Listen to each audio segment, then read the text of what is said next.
A Stanbic study on the environment in 2023 found that an average of 1,500 tons of plastic waste is generated daily in Uganda, with only 500 tons properly dispersed. This implies that the majority of the waste is abandoned to impact the environment negatively. In Kampala, poor plastic waste management mainly affects the ghettos, where most of the drainage is blocked by the plastic materials. Due to poor waste management, they are always affected by disease outbreaks like cholera.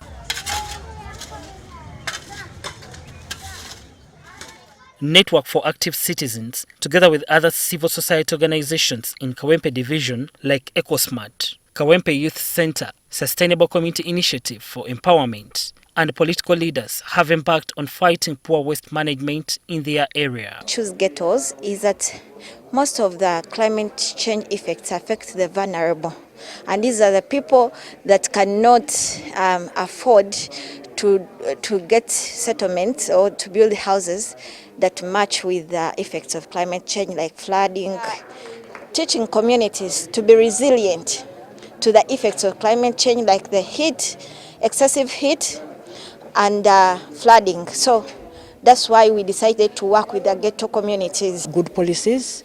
We have a very good policy on environment, but I pray and request that the government organizes a review on those policies to see how to involve community members, not only leaders, but every person, the children, the women, the youth, the religious leaders at all levels. These have also encouraged the youth to embrace smart farming that encourages growing of vegetables in wasted plastics like bottles and sacks. Now, smart farming is another way, because we found that in the ghetto communities people do not have money. So we have food shortages and they do not have land to actually engage in those large-scale farming. So we teach the people in the ghetto communities to use the small spaces they have by getting the waste materials like the broken tins and all that.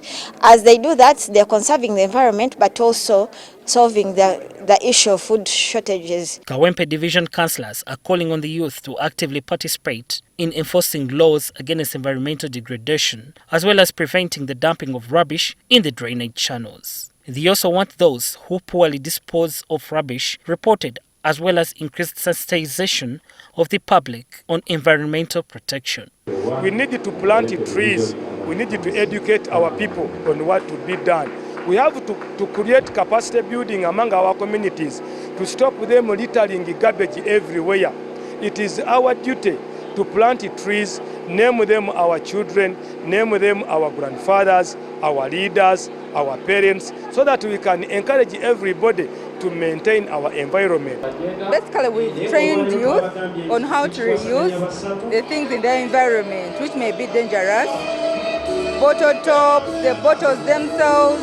So these things are, youth earn money out of them, but in the same way they are saving the environment. But how do we go about the disadvantage of civilization and technology? For example, practicing plastic bottles. What we can do is to collect them, find something useful to do with them.